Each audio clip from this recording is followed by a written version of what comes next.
Nuestro protagonista de hoy es un artista en toda regla en el sentido más amplio de la palabra. Él es músico, cantautor, poeta, escritor, director de cine, dibujante y por encima de todo ello pintor. Queremos agradecer esta tarde a Luis Eduardo Aute que nos haya abierto las puertas de su casa para realizar esta entrevista. ¿Qué tal? Buenas tardes. Hola María, encantado. Bueno, para empezar... Eso son calumnias, ¿sí? Todo eso que has dicho. Eso no es verdad. Soy un métome en todo y me meto donde no me llaman. Pero, en fin, si tú lo dices. Vamos a empezar entonces con tu faceta la más conocida, la de cantautor. Nos remontamos a los años 60, allí comenzabas primero a escribir para otros artistas y ellos, entre un poco Maciel para la que hacías letras y también la discográfica RCA, hoy fusionada con Sony, te convencieron para lanzar tu primer disco. No estabas muy convencido, pero ahí lo lanzaste. ¿Cómo fueron esos comienzos? Bueno, ni estaba ni estoy. Bueno, yo empecé a escribir canciones cuando tenía, no sé, acabando la mili, con 22 años o por ahí. Me gustaba escribir canciones, aparte de mi tarea principal que era pintar. Bueno, pues me distraía escribiendo poemas y tocando un poco la guitarra y luego al final pues juntando palabras y música y acabé haciendo canciones, ¿no? Pero por puro placer de meterme en terrenos desconocidos, ¿no? Y bueno, pues a la sazón en esos años conocía a gente, a cantantes que necesitaban canciones y escuchaban mis canciones y las grababan, ¿no? Así era entre ellas, que fue la que de alguna forma dio a conocer en todo el mundo Rosas en el Mar y Aleluya, número 1, ¿no? Y bueno, yo no tenía ninguna intención de cantar ni de grabar discos para nada, ¿no? Era lo último que hubiera pensado en mi vida. Pero bueno, estaba esta compañía, Juan Carlos Calderón sobre todo, que murió, excelente músico, que tocaba el piano en el jazz, tocaba jazz en el Bourbon Street. Le conocía y entonces le pedí que interviniera en esas canciones, ¿no? Con la compañía discográfica.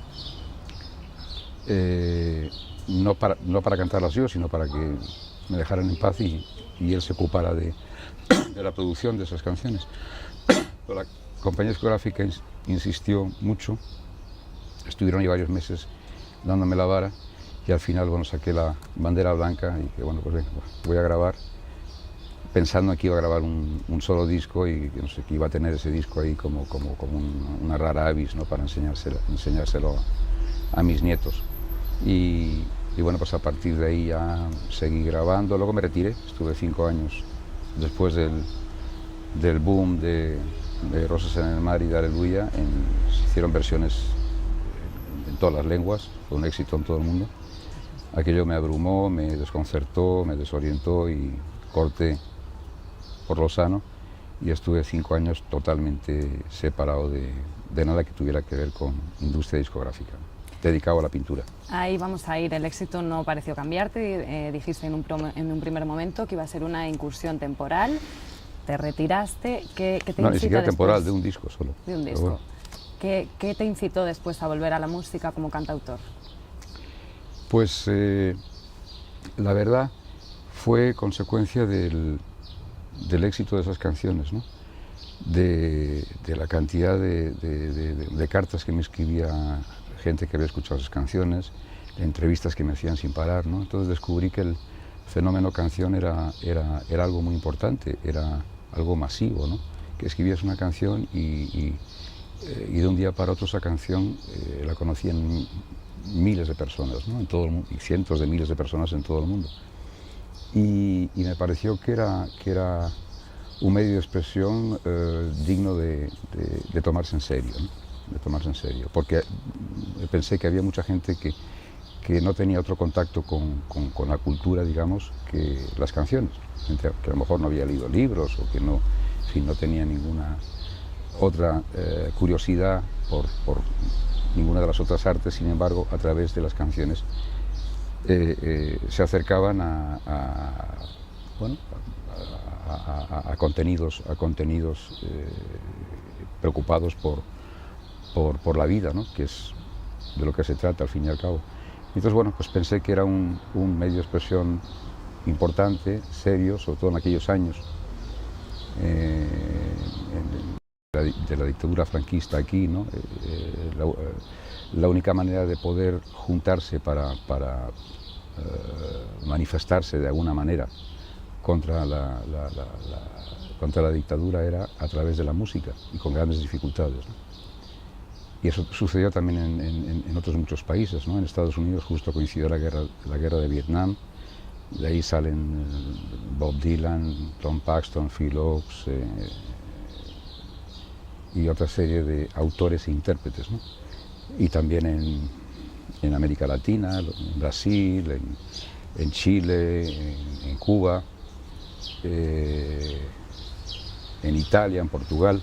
Entonces fue un fenómeno muy curioso, muy de los años 60, que muchos poetas o gente que tuviera alguna sensibilidad con la poesía se ponía a ponerle música a los poemas y a dignificar, digamos, el género canción, que hasta entonces estaba considerado como un subgénero, ¿no? De todas las artes, el escritor de canciones era como un sub, ¿no?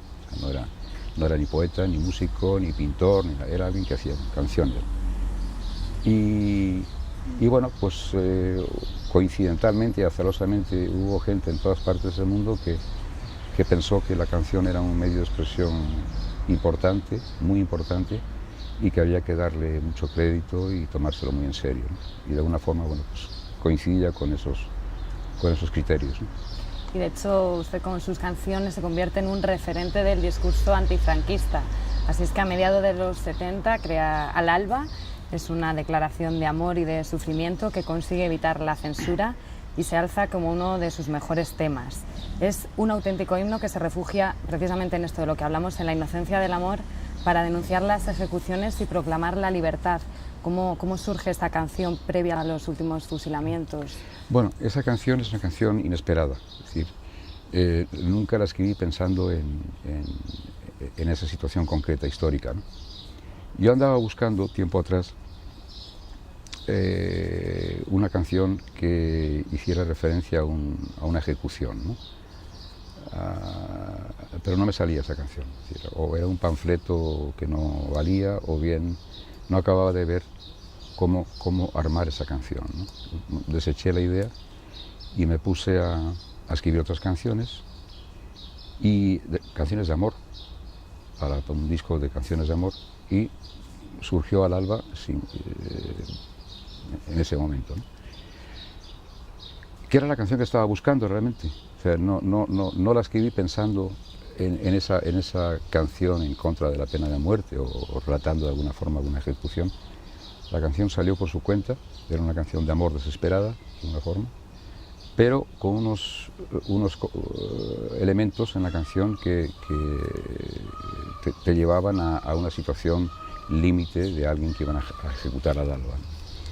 En esos años yo no cantaba, no daba conciertos, grababa discos, pero era una condición que puso la compañía discográfica, ¿no? Mi trabajo es la pintura y escribir canciones es algo así como un entretenimiento.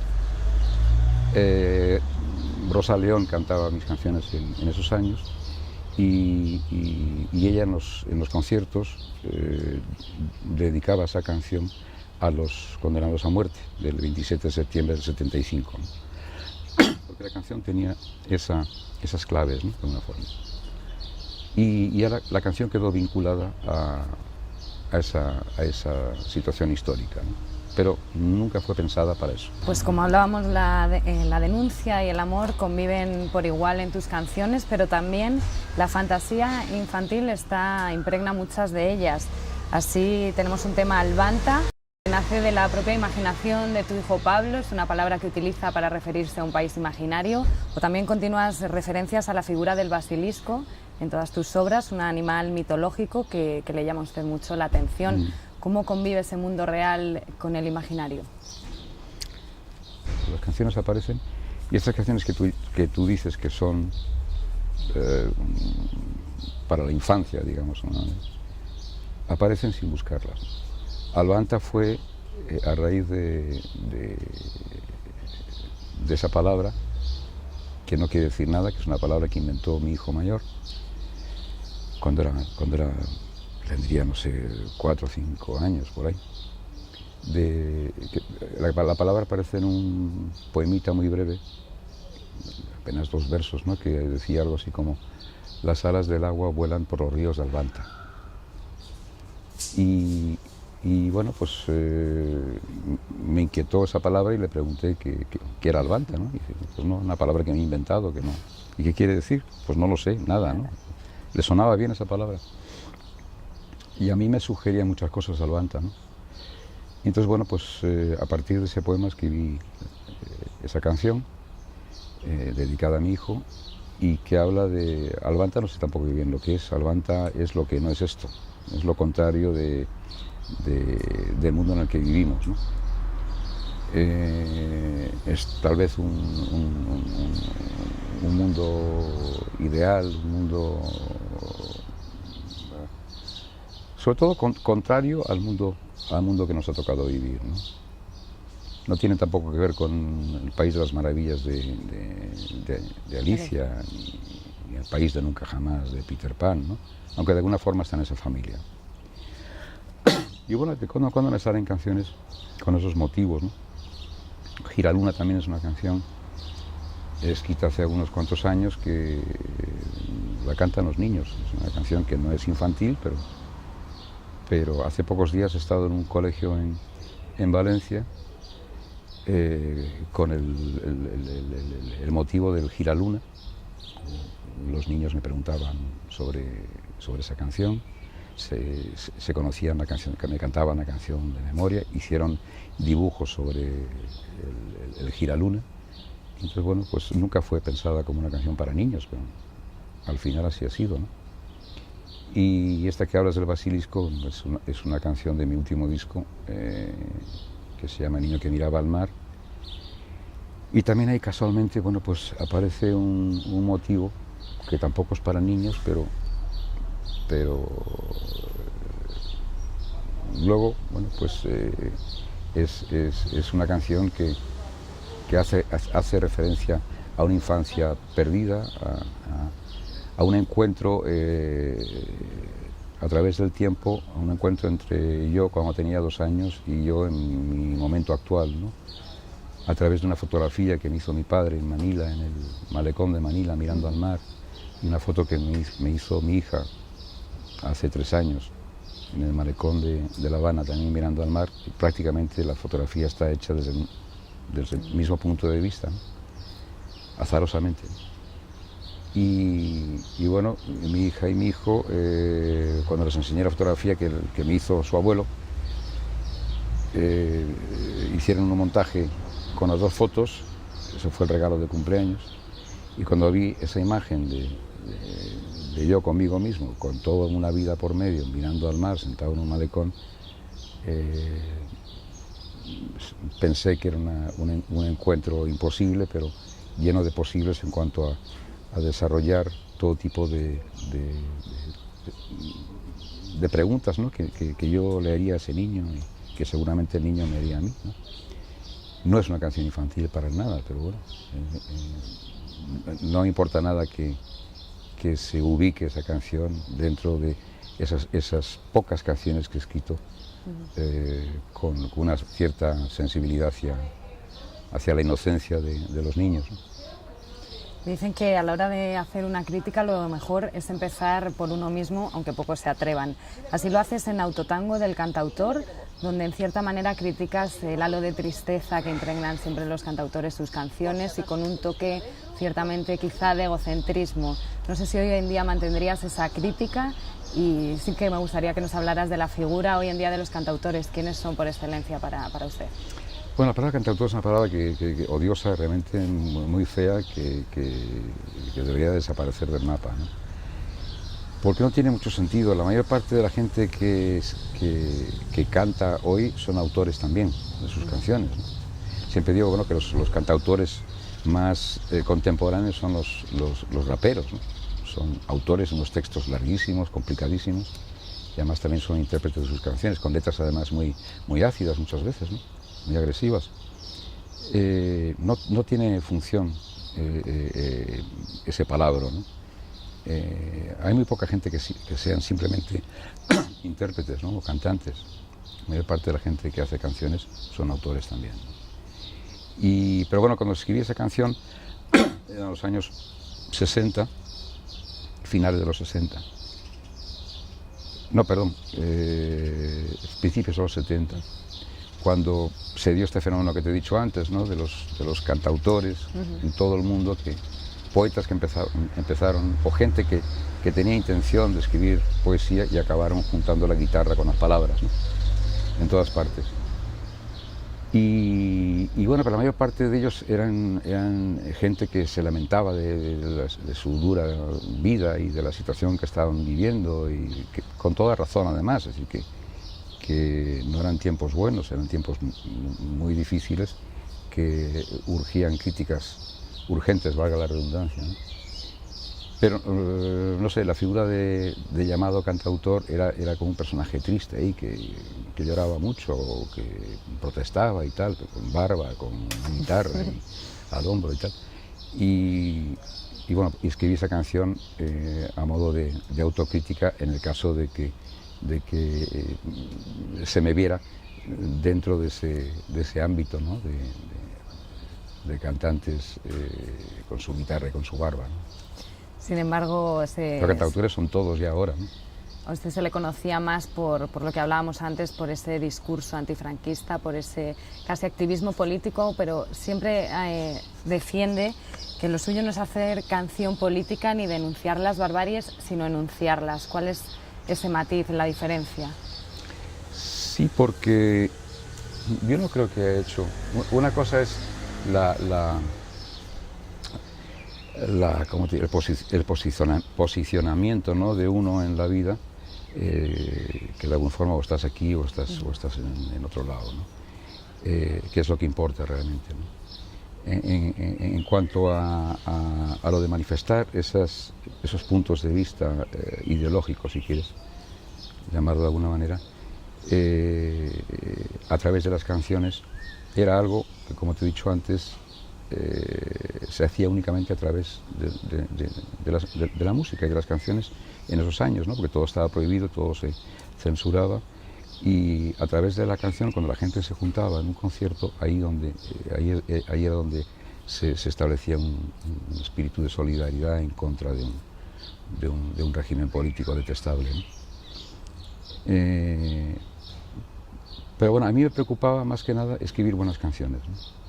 No me importaba tanto el motivo, sino el hecho de que el género canción, también como te he dicho antes, no se considerara subgénero, ¿no? Desde mi punto de vista, escribir una buena canción, es tan difícil como escribir un buen poema, o pintar un cuadro estupendo, o escribir una novela maravillosa, ¿no? Escribir una canción es algo complicado, porque tienes que contar en poco tiempo, en 3-4 minutos, una emoción o una idea o unos deseos o unas frustraciones o un mundo imaginario, lo que fuera, pero en muy poco tiempo, y intentando un lenguaje dentro de las claves de un buen poema, ¿no? Y respetando unos cánones, ¿no? de métrica, de rima, de ritmo, en cuanto a los textos, ¿no? Y esos textos tienen que ir orgánicamente fundidos a unas músicas, ¿no? De modo que es música, palabra, reglas de juego, poco tiempo y contar algo que llegue a emocionar a los demás o te provoque una tremenda alegría o que te provoque una ira tremenda, ¿no? O simplemente que te provoque hacer circular las ideas por la cabeza. Entonces es un género que yo considero que muy lamentablemente fue considerado un poco la asistenta de las artes, ¿no? Y para mí es una de las bellas artes, ¿no? Y probablemente en muchas ocasiones, a veces por encima de las demás, por esas reglas de juego tan estrictas, ¿no? Buceando en tu discografía encontramos en una historia quizá más reciente temas como La belleza o el álbum en sí Alas y balas de 2003, entre muchos otros. En ellos también la crítica política es directa a los gobiernos felipistas de José María Aznar después. Hoy por hoy seguimos sin casarnos con ningún jefe de Estado que ha tenido España y la crítica es siempre bastante directa, ¿no?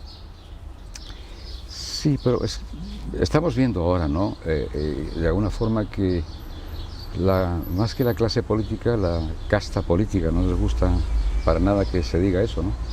Pero sí son una casta, ¿no? Que vive fuera de la realidad, ¿no? Que vive en su club de intereses, ¿no? Que sirve más a los intereses partidistas que a los intereses de la ciudadanía, ¿no? Casi da igual desde qué criterios ideológicos se ubican esos partidos, ¿no? Hay un sistema establecido ya que de alguna forma todos forman parte de la misma familia, ¿no? Y creo, bueno, por lo menos desde mi experiencia, cada vez que veo algo, o leo algo o sucede algo que me parece que merece un análisis y una crítica, no puedo evitarlo, ¿no? No puedo evitarlo. Pero más que nada yo creo que es a esta familia de castas, ¿no? Que tienen poco que ver con la vida, ¿no? Lo estamos viendo ahora, ¿no? Que en esta crisis y en esta corrupción absolutamente extendida, ¿no? En todas partes, ¿no? Que están en una película que no tiene nada que ver con la realidad, ¿no? Y bueno, pues eso lo intento manifestar en mis canciones o en cosas que escribo, ¿no? Bueno, pues ahora como sabemos que por encima de la música lo suyo es la pintura, vamos a ver si podemos pasar unos minutillos al estudio en el que ocupa tantas horas y hablamos ahí un poco de su obra pictórica. Estás en tu casa. Bueno, nos hemos trasladado hasta este estudio. Intuyo que cuando Luis Eduardo Aute está en su casa es uno de los rincones en el que más tiempo pasa. Desde aquí han salido la mayoría de sus obras y ya van cerca de una treintena de exposiciones individuales y 14 colectivas, he contado yo. No sé. Pues sabes mucho más que yo. Sí. No lo sé, son un montón. Desde la primera exposición que hice fue en el año 60, tenía 17 años o por ahí. Cuando ganaste el segundo certamen juvenil de arte. Eso fue antes, sí, eso fue un premio. La primera exposición individual fue en Madrid en el año 60, creo. Sí. Esto, y de entonces para aquí he hecho muchas, no sé si 30, creo que más de 30. Bastantes más de 30. Y colectivas también muchas. Ahora llevo una temporada haciendo una exposición antológica de pintura desde las primeras pinturas que hice, cuando empecé a pintar a los 8 o 9 años. Es una exposición retrospectiva que está itinerando por varios museos de España y también fuera de España. Llevo como 8 o 9 años solamente presentando ese trabajo. Son 100 y pico cuadros con dibujos, con grabados, con esculturas y va viajando por ahí. ¿Cómo ha evolucionado tu estilo? Porque imagino que con 8 o 9 años era una pintura mucho más libre, no eras conocedor de tanta técnica como hoy en día sí eres. Bueno, evidentemente esas pinturas que hice, las primeras que hice a los 8 o 9 años eran unas manchitas ahí muy ingenuas, ¿no? Pero ya con el firme propósito de dedicarme a la pintura, ¿no? Porque en el colegio sacaba pésimas notas en todo, me suspendían en todo menos en dibujo. Ahí tenía siempre sobresaliente, ¿no? Y en historia también. Y obviamente estaba claro que el camino que tenía que seguir era por ahí, ¿no? Y empecé a pintar muy en serio desde niño, ¿no? Con la idea de mayor ser un gran pintor, ¿no? Y siempre he tenido estudio de pintura, siempre he estado, en cuanto puedo, me encierro aquí a pintar, ¿no? Y a manchar cosas. No tengo estudio de grabación, que generalmente los músicos suelen tener estudio de grabación. Sí, eso no lo tengo. Sin embargo, no podría vivir en una casa sin un espacio para pintar. Y bueno, me preguntabas que si la pintura era más libre entonces estaba intentando, de joven, intentando ser una esponja y pillar todo lo que, todos los movimientos que se estaban haciendo, ¿no? He pasado por muchas influencias, ¿no? Y hasta que ya de alguna forma creo que estoy libre de esas influencias y las imágenes que me salen son cada vez más personales, ¿no? De hecho, vemos en tus obras muchos autorretratos. Sí, porque soy el modelo más asequible que tengo a mano. Entonces, bueno, quiero pintar, me gusta mucho pintar retratos. Y si no hay alguien... Tengo muchos retratos pintados también de amigos y gente que pasa por aquí, ¿no? En cuanto puedo les pillo, porque os vais ahora que si no te pintaba un retrato. Me gusta mucho pintar retratos. Entonces yo me conozco bastante bien y entonces soy el que tengo más asequible. Y no sé, a lo mejor también debo tener ahí un pequeño síndrome Frida Kahlo, que no hizo más que pintarse retratos un poco tortuosos, ¿no? Los míos son un poco menos terribles, pero es un proceso muy curioso el del autorretrato, ¿no? Porque no solamente pintar, representar a través de pinturas la imagen de un ser humano, de una persona, sino más que esa persona eres tú, ¿no? Eres tú. Entonces hay una especie de proceso autorreflexivo que me pone mucho, ¿no? Me excita esa indagación dentro de uno mismo, ¿no? En tu película Un perro llamado Dolor precisamente reinterpretas las relaciones de muchos pintores, entre ellos de Frida Kahlo, Dalí, Marcel Duchamp, con sus modelos y bueno, ahí nos muestras que efectivamente, como venía diciendo antes, eres un perfecto conocedor de los artistas, las técnicas que nos ha dejado la pintura. Sí, bueno, como te he dicho, durante muchísimos años intenté empaparme hasta el máximo de los pintores que me interesaban y de las corrientes, ¿no? Estéticas que más o menos iban construyendo. Y una vez asimilado eso, bueno, pues desprenderse de todas esas influencias, ¿no? Pero sí que tengo los libros que más he leído y los que más sigo leyendo son libros sobre arte, ¿no? Sobre pintores, sobre las vidas de los pintores, evidentemente, pero sobre todo sus obras, ¿no? Es un ejercicio que hago con mucha frecuencia, ¿no? Revisar a los pintores. Velázquez, por ejemplo, es un referente al que vuelvo de cuando en cuando, ¿no? Para ir descubriendo cada vez más cosas en su pintura. Goya, por ejemplo, también, ¿no? Son pintores contemporáneos realmente, porque cada vez que se les observa se descubren cosas nuevas. Y el surrealismo ha dejado impronta en tu trabajo, rozaste en algún momento la abstracción y he podido leer que lo abandonaste porque no te dejaba contar. Es para ti muy importante a la hora de expresar en cualquier arte poder contar. Sí, la pintura por la pintura, que es muy respetable, los pintores informalistas o abstractos, es una corriente ya muy antigua, pero en fin, que de cuando en cuando reaparece por ahí. Es muy interesante en cuanto a estudio de la pintura en sí, ¿no? como tal elemento, ¿no? Pero yo no sé por qué necesito contar cosas, ¿no? Necesito expresar ideas, emociones y a veces me han acusado de que mis pinturas son un poco literarias. Tal vez lo sean. Intento huir de la literatura, pero de todas formas la necesidad de contar cosas de alguna forma está dentro del ámbito de la narración, ¿no?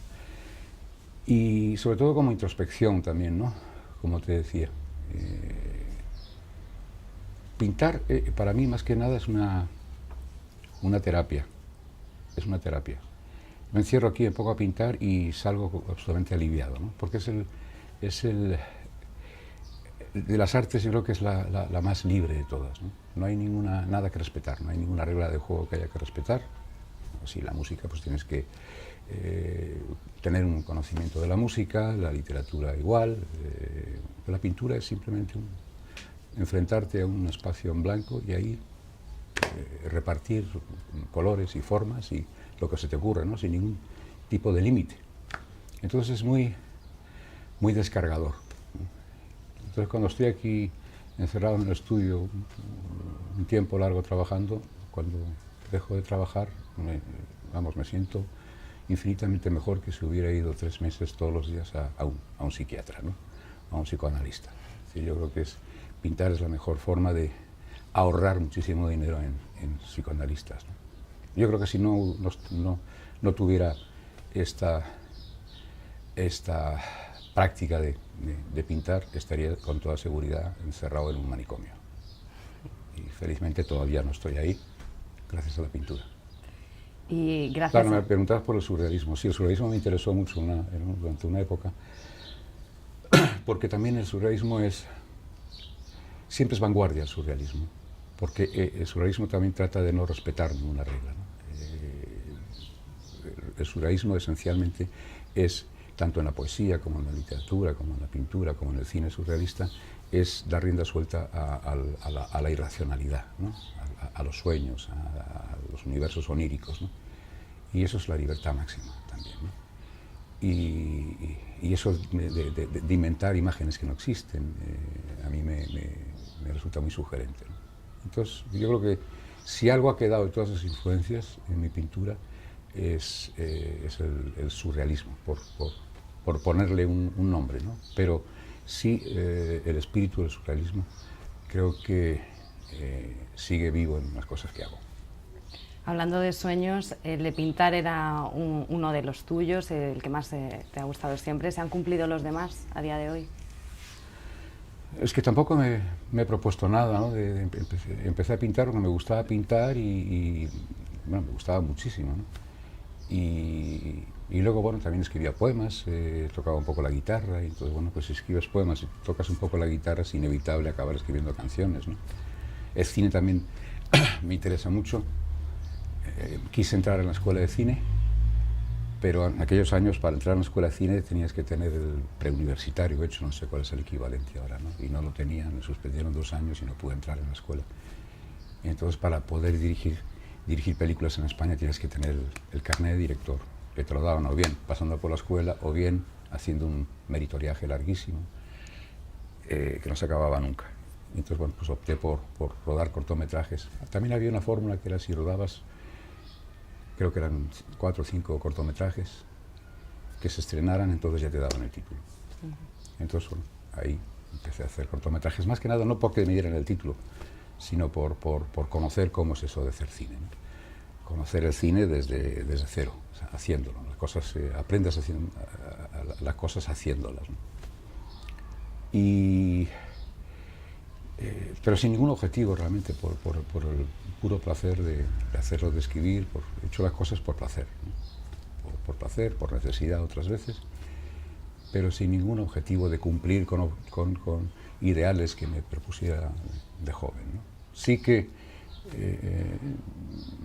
lo que sí se va cumpliendo hasta ahora es que trabajo en aquello que me gusta. Es un privilegio, es una gran suerte poder trabajar y vivir de un oficio, al final es un oficio que te satisface. De uno o de tantos, de la cultura en general. Y se me antoja un poco complicado, difícil, cómo se compatibiliza todo esto con la vida familiar. Bueno, no es difícil. Es decir, como trabajo aquí en casa, paso muchas horas en casa. Aquí fabrico las canciones, aquí fabrico los poemas, las pinturas. Las 2 últimas películas están rodadas aquí, en casa, en el sótano. De modo que ocurre un poco el fenómeno contrario. Yo creo que están hartos de verme en casa y les encantaría que tuviera un trabajo fuera de casa, ¿no? no, vivo muy de cerca con mi familia y es otro privilegio, ¿no? Y ellos han influido también en tus obras. Supongo que el aprendizaje es mutuo y continuo. Bueno, no lo sé, pero mis hijos todos todos pintan, sobre todo el pequeño, pinta muy bien. Los cuadros que hay aquí son suyos. Este es su estudio también. Más una gran diferencia donde trabaja él y donde trabajo yo, ¿no? Yo trabajo ahí, pues está todo el suelo limpio. En la zona más limpia. Y él es un guardo que lo deja todo el suelo. Parece Jackson Pollock aquí tirando chorretones, ¿no? Y también es músico y un director de fotografía. Le gusta mucho el cine y ahí yo creo que con el que más empatías tengo es con Miguel, ¿no? Mi hija también dibuja muy bien y también hace producción de películas. En fin, yo creo que de alguna forma involuntariamente les he contagiado un poco la curiosidad por las artes. Tenía por aquí una definición de hace unos años, leía un artículo en el periódico El País y era precisamente la periodista Rosa Montero, me llamaba mucho la atención, decía que Aute es una persona coherente, auténtica y que es su envejecer el de alguien que sigue siendo eternamente joven. ¿Te sientes así? Ah, eso ha escrito Rosa Montero, no lo había leído. Sí, evidentemente me gusta lo que piensa. Y encima si lo has quito, pues mejor que mejor, ¿no? Sí, tampoco me propongo ser eternamente joven, pero yo creo que uno es joven siempre que mantenga curiosidad por las cosas, ¿no? En cuanto dejas de tener curiosidad, ahí así que estás más en el camposanto que en la vida, ¿no? Yo creo. Y todavía tengo con muchas ganas de hacer cosas, ¿no? Tengo proyectos empezados de hace muchos años que a ver si puedo terminar. Porque es que si no, no sabría qué hacer, ¿no? Yo creo que la curiosidad es imprescindible y sobre todo también para huir del aburrimiento, que es la peor patología que uno puede padecer. Y mientras la curiosidad se mantenga vivo, uno es joven y intuyo que no vas a parar nunca, no vas a decir, bueno, hasta aquí se acabó mi carrera profesional y voy a dedicarme a un retiro para hacer lo que se te antoje en ese momento. Eso no es viable. Retirarme no, si me retiro no sé qué hago, tengo que... Para mí vivir es hacer todas estas cosas que hago, ¿no? Es vida para mí, no es trabajo, no lo considero trabajo. Porque lo hago con placer. Y yo creo que palmaré pintando, supongo, con la brocha en la mano y puff, en el mejor de los casos que me den un síncope en ese momento, ¿no? Pero lo de retirarme es imposible, ¿no? Sería retirarme de la vida. Por ahora no. Yo creo que hoy sí que se le puede considerar como un máximo embajador de la cultura. ¿Cómo ve usted la cultura en España? Qué terrible pregunta. Pues no la veo.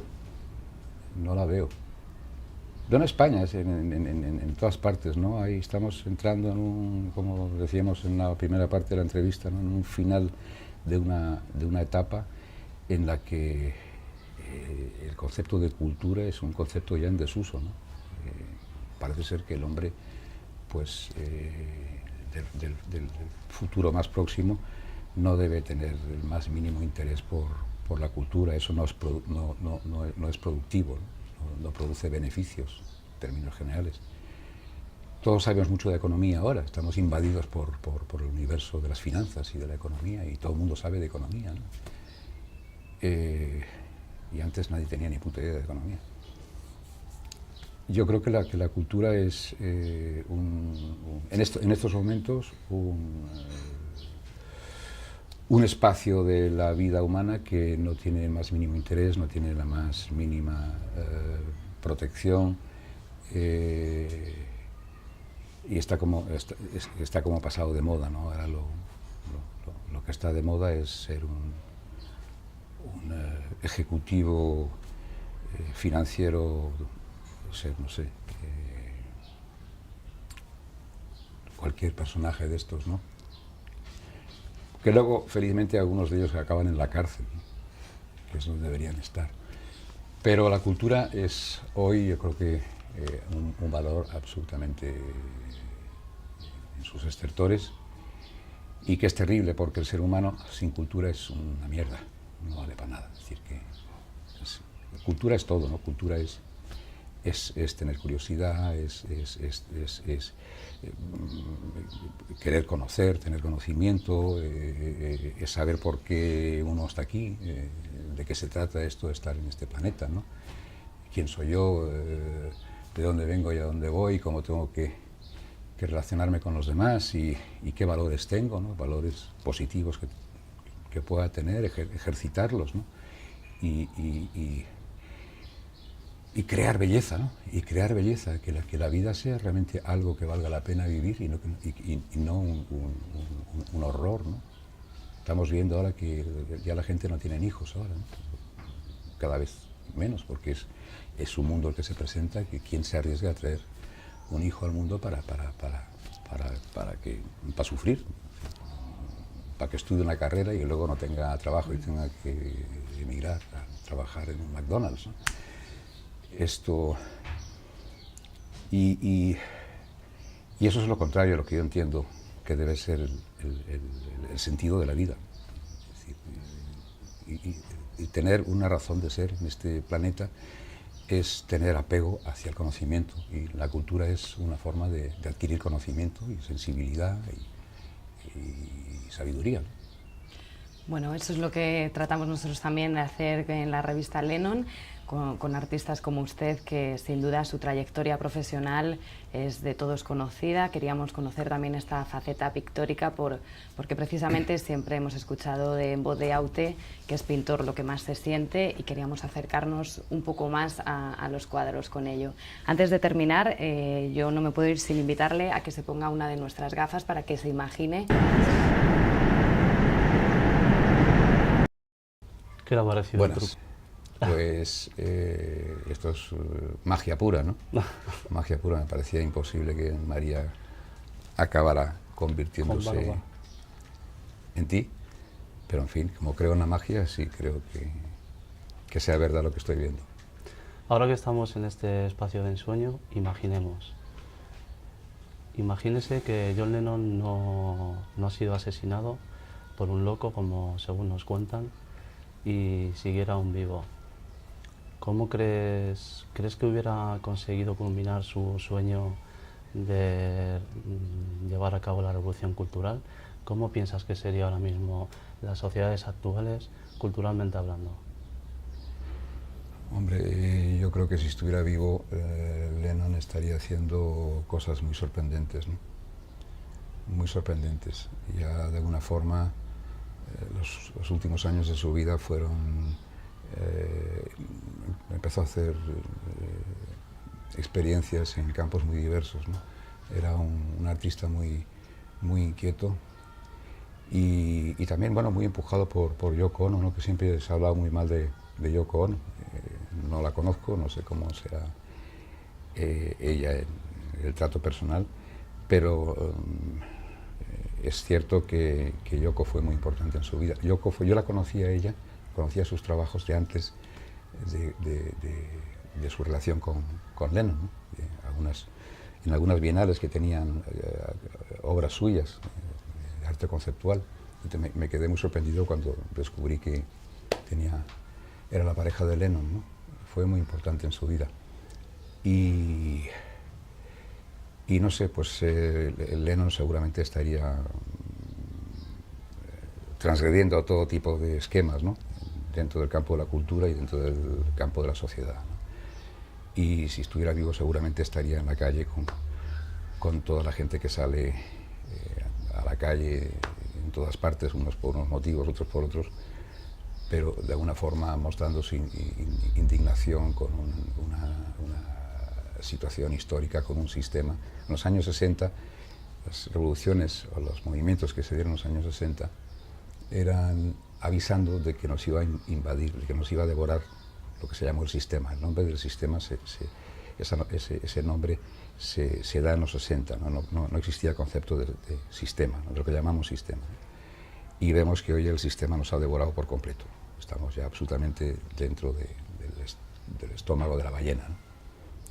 Cual Jonás. Y yo creo que Lennon estaría en la calle junto a toda esta gente que está, estos antisistemas, ¿no? Evidentemente dice, ¿eres un antisistema? Pues claro que soy un antisistema, si es una mierda este sistema.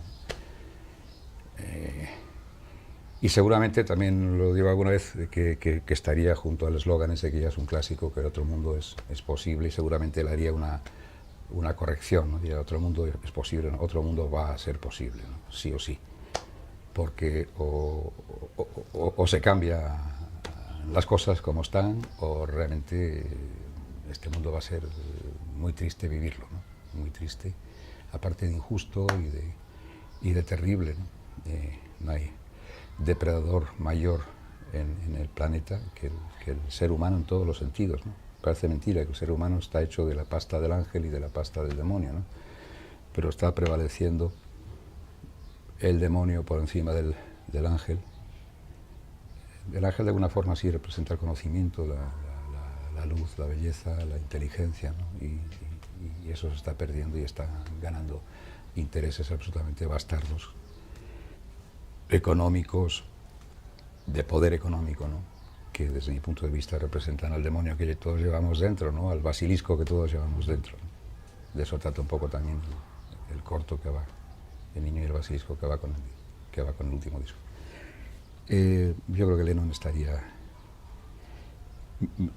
muy vivo y peleándose, ¿no? Con una profunda indignación. Ciertamente creemos que sí. Imagínese un mundo sin pintura, sin música, sin artes plásticas o escénicas. ¿Cómo sería un mundo sin cultura, en definitiva? Bueno, en mi caso, mientras haya mujeres, vale. Porque para mí la mujer, entre otras muchas cosas, representa todo eso. La mujer es aquello que desconozco, tengo curiosidad por qué es eso de ser una mujer, ¿no? ¿Cómo es esa aventura extraña, ¿no? Que tienen estos seres fantásticos, ¿no?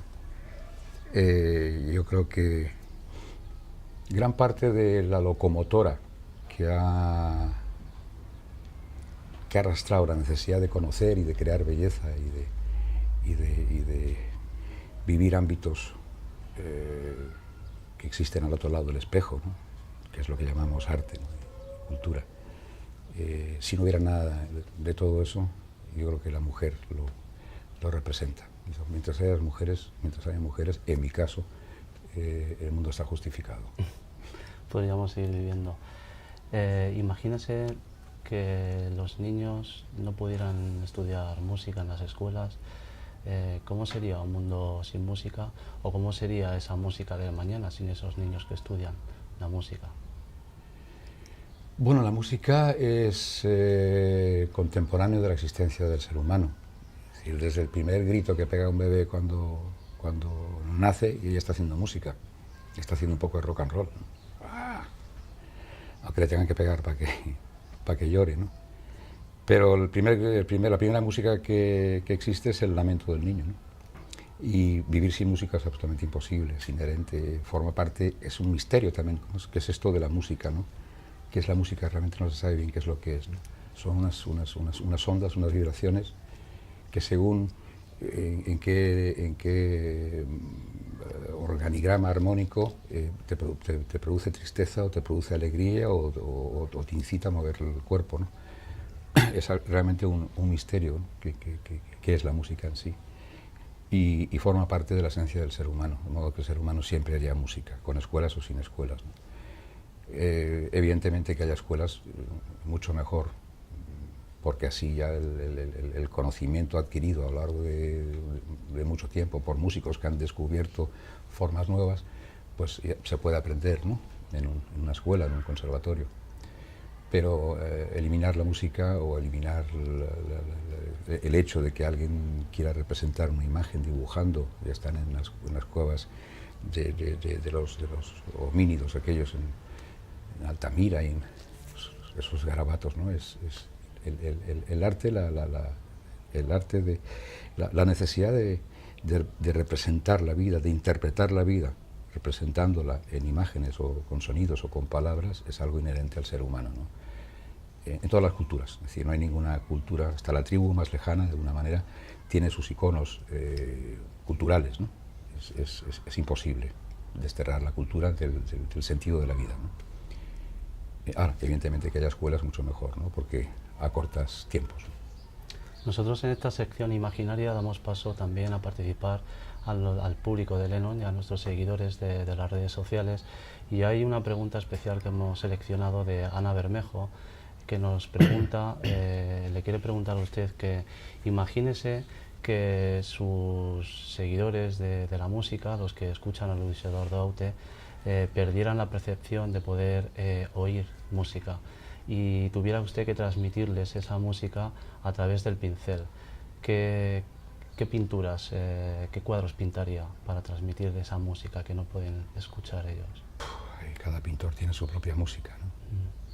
Velázquez es el silencio, Goya es el ruido y el grito, ¿no?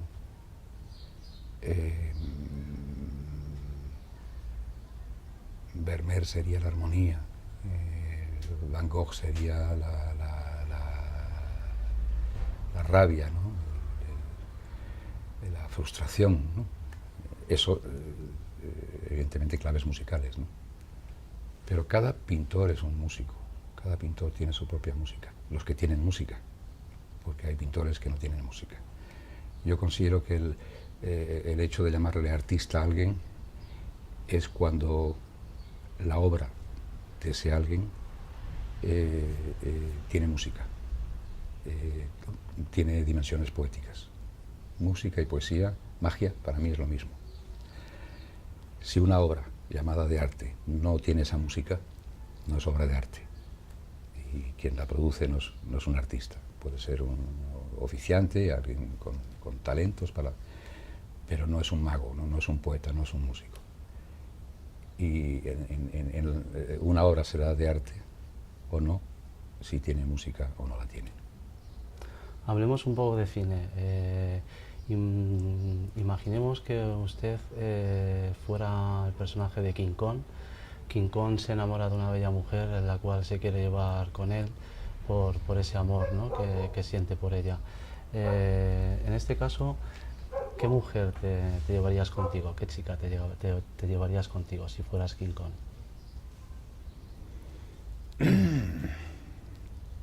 Pregunta complicada, ¿no?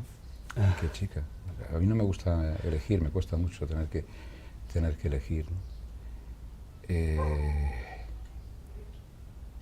Hombre, de alguna forma, una mujer con sensibilidad, porque la heroína de King Kong es una mujer que manifiesta una sensibilidad con el monstruo, ¿no? Es decir, no le teme al monstruo, ¿no? Sino al contrario, acaba amando a ese monstruo, ¿no?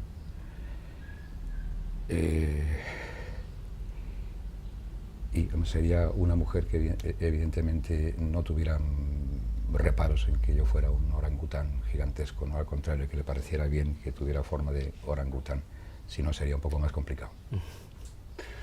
Bueno, pues Luis Eduardo Aute. Un gorila. Gorila. En agradecimiento por haber aguantado nuestra chapa, no sé si se llevaría a esa mujer que acaba de describir, pero lo que sí se va a llevar es nuestra chapa de Lennon. Muchas como gracias. regalo, que si usted se la pone, pues pertenecerá. Muchísimas ya gracias. a partir de ahora pertenece a la comunidad Lennon. Pues muy amable, de verdad, es una comunidad que me gusta mucho y muy honrado por pertenecer a esa. Pues muchas comunidad. Gracias, un honor para nosotros Que tenerle a usted a Lennon le llamo nuestra... Lennonsense, que es el humor de Lennon, muy parecido al humor de los hermanos Marx y de otros dentro de ese ámbito, es el humor de lo que llaman el nonsense, el sinsentido, ¿no? Y es curioso, juntas le nonsense, es el sentido de Len, pero también el le nonsense, ¿no? O sea Ojalá encontremos el sentido. Ojalá. Aquí en adelante. Muchas gracias, Luis Eduardo. A ti, a vosotros.